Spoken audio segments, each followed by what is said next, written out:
একটুখানি এগিয়েছে, একটু দেখিয়ে দাও, একটু এগিয়ে আসো। ও লাভলি, দেখতেছেন এত রকম আইটেমটা খেতে হবে একটুখানি হালকা করে রেডি করি। হ্যাঁ, রান্নার পুজোর ঠাকুরের ভোগ খাচ্ছি, সবাই দেখতে থাকুন। আর আপনারা মিস করবেন না, রান্না পুজোয় কিন্তু ঠাকুরের খাবার খাবেন, ঠিক আছে? দেখতে থাকুন। টাটা, বাই বাই, চলো লেটস গো। এই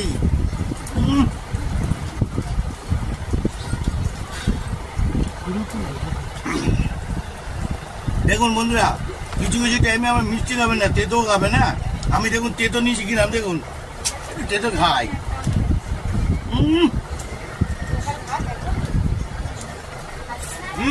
মাঝি যদি মাথা পাও দেখো, ও পুঁই শাক দিয়ে মাছের মাথা, জমছে হেবি। ও বাবা রে,